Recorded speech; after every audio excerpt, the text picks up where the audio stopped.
Hey guys, welcome back to my YouTube channel Economica Job Preparation. আপোনালোকে নিশ্চয় গম পাইছে চাগে APSC CCE 2025 notification just release কৰিছে so ইয়াতে আপোনালোকৰ total vacancy আছে 262 তাতে eligibility criteria new syllabus কি হ'ব পাৰে এই সকলোবোৰ এই ভিডিঅ'ত আমি ডিসকাস কৰিম so আপোনালোকে যদি প্ৰথমবাৰৰ বাবে মোৰ চেনেল আহিছে then subscribe কৰিব লাইক কৰিব আৰু share কৰিব so আজিৰ আমি ভিডিঅ'টো ষ্টাৰ্ট কৰোঁ The Assam Public Service Commission will conduct the preliminary examination of the Combined Competitive Examination 2024 for screening of candidates for the main examination accordance with the Assam Public Services Combined Competitive Examination Rules 1989 as amended till 2023. আপোনালোকে নিশ্চয় গম পাইছে চাগে আজি 23 March হয় অলপ আগতে APSC publish কৰিছে তেওঁলোকৰ ভেকেঞ্চি লগ ইয়াতে আপোনালোকৰ তলত কোনটো কেটেগৰীত কিমান ভেকেঞ্চি দিয়া আছে এইবোৰ দিয়া আছে ইয়াতে আসাম সিভিল সাৰ্ভিস মানে আপোনাৰ ADC open category total post আছে 24 তাতে RFW কাৰণে 7 ৰিজাৰ্ভেশ্যন আছে OBC কাৰণে 13 আৰু SC কাৰণে এটা পোষ্ট আছে ADC ত লগতে STP কাৰণে 5টা ST হিলছত 2টা আছে আৰু বাকি কেটা এনেকে দিয়া আছে আসাম পুলিশ সাৰ্ভিসত দিয়া আছে টোটাল পোষ্ট 11টা ওপেন কেটেগৰী কাৰণে OBC কাৰণে 5টা আৰু SC কাৰণে এটা STP কাৰণে 2টা সো তেনেকে টোটাল পোষ্ট আসাম পুলিশ সাৰ্ভিসত 20টা আছে লগতে ADC ত আছে টোটাল পোষ্ট 45টা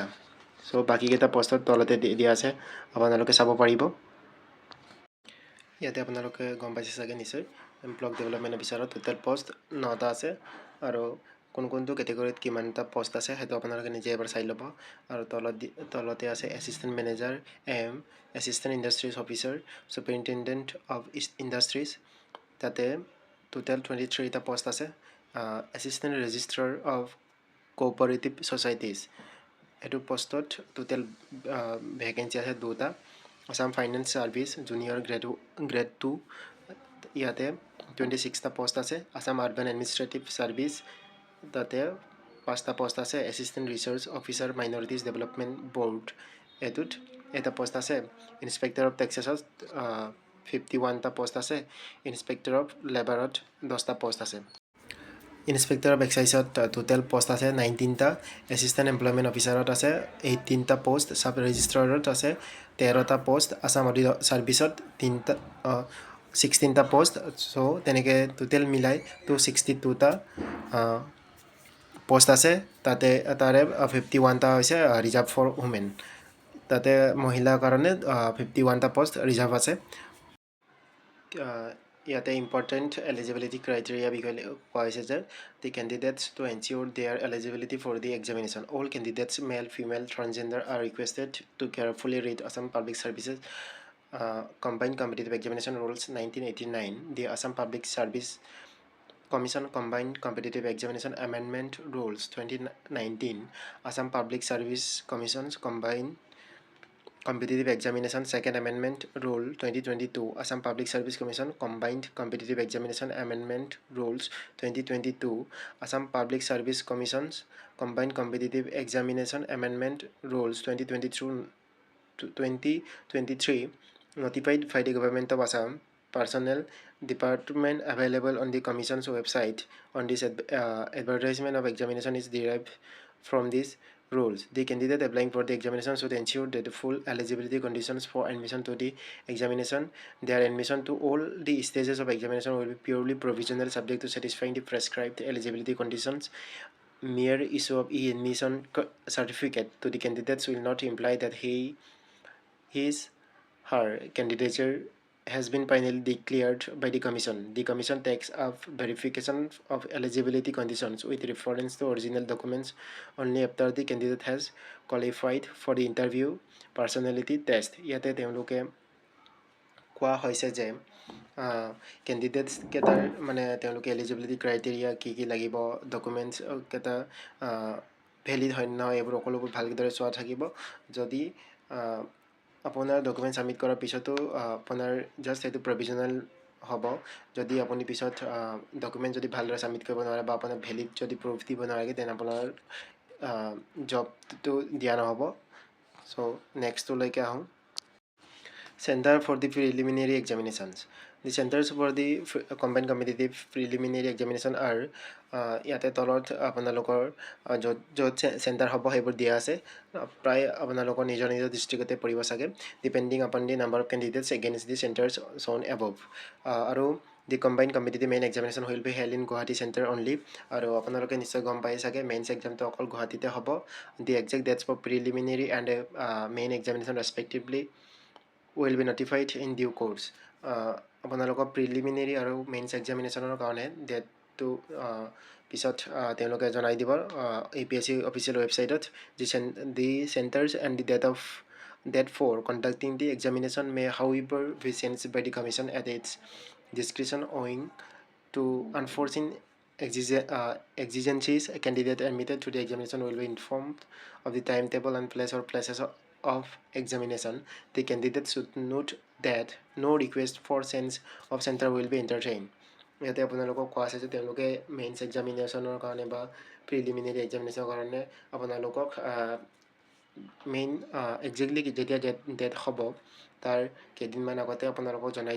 দিয়া হ'ব আপোনালোকে লগতে এপ্লাই কৰোঁতে যোনটো চেণ্টাৰ দিয়া আছে তাতে আপোনালোকৰ চেণ্টাৰ পৰিব তেওঁলোকৰ পিছত যদি আপুনি ৰিকুৱেষ্ট কৰিলেও তেওঁলোকে চেণ্টাৰটো চেঞ্জ কৰি নিদিয়ে চ' এবাৰ আপোনালোকে এপ্লাই কৰাৰ আগতে ভালকৈ চাই ল'ব যে আপোনাৰ কোনটো জেগাত দিলে ভাল হ'ব বা আপোনাৰ আপুনি য'ত থাকে তাতে দিব নাই আপোনাৰ নিজৰ মানে গাঁওখনৰ বা নিজৰ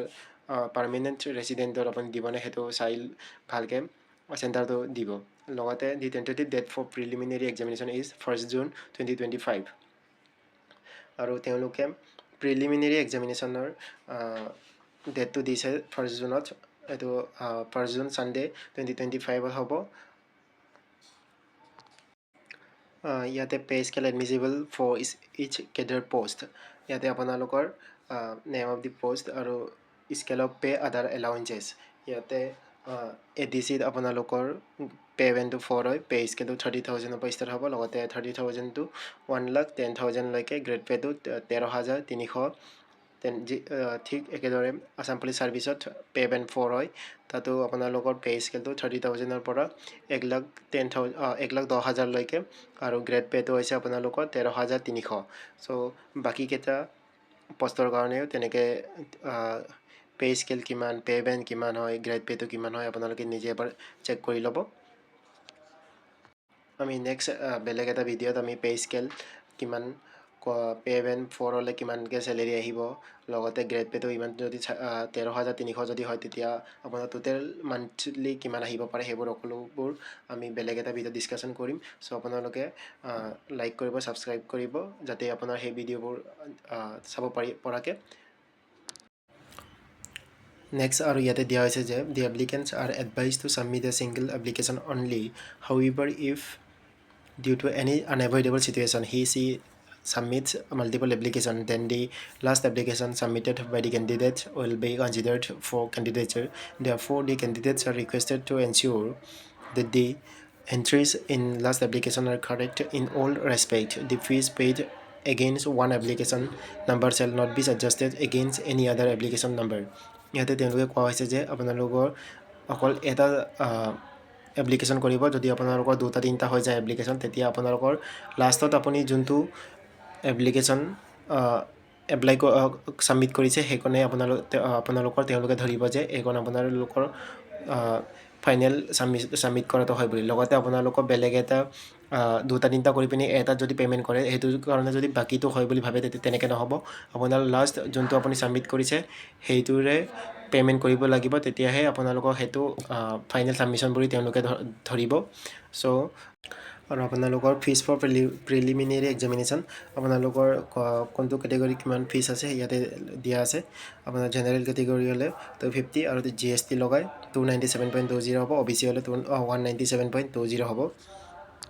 আৰু SC/ST কাৰণে টোটেল 47.20 BPL কেণ্ডিডেটৰ কাৰণে 47.20 আৰু বাকী হোমেন কেণ্ডিডেট PWBDৰ কাৰণেও 47.20 আৰু তলতে লিখা আছে যে as per the provisions of the Assam Public Services CCE Amendment Rules 2019, government strives to have a workforce which reflects gender balance. Therefore, women candidates are encouraged to apply and shall be exempted from application fees. আৰু তেওঁলোকে ইয়াতে কৈছে যে আপোনালোকৰ APSCৰ amendment rules 2019 মতে তেওঁলোকে gender ইকুৱেলিটিটো আনিবৰ কাৰণে তেওঁলোকে ওমেনৰ কাৰণে তেওঁলোকে ফিজটো কমাই দিছে, এক্সেম্পটেড কৰি দিছে। Fees once paid by the candidates will not be refunded. আপুনি এবাৰ ফিজ পে'মেণ্ট কৰাৰ পিছত এইটো ৰিফাণ্ডেড নহয়। Fees for the main examination will be notified in due course of time. আপোনাৰ যদি প্ৰিলিমিনেৰী এক্সামিনেশ্যন আপুনি যদি পাছ কৰি যায় দেন মেইনছ এক্সামৰ কাৰণে আপোনালোকৰ মেইনছ এক্সামৰ আগতে আপোনালোকক জনাই দিয়া হ'ব যে মেইনছ এক্সামিনেশ্যন ফিজটো কিমান হয়। এপ্লিকেশ্যন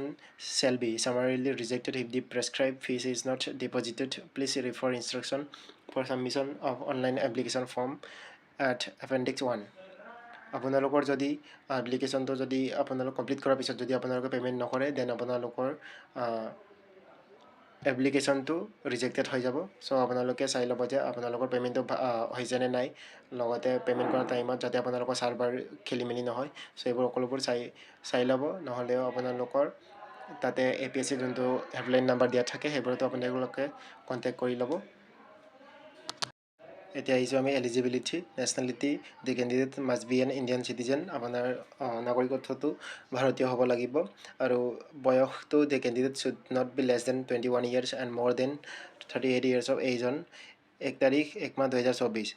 আৰু আপোনাৰ বয়সটো 21 বছৰৰ কম হ'ব নোৱাৰিব, লগতে 38 বছৰৰ বেছি হ'ব নোৱাৰিব। ৰিলেক্সেশ্যনটো আপোনাৰ SC ST কাৰণে 43 yearsলৈকে দিয়া আছে। তাৰপিছত OBC কাৰণে 41 yearsলৈকে, আৰু বাকীকেইটা আপুনি নিজে এবাৰ চাই ল'ব।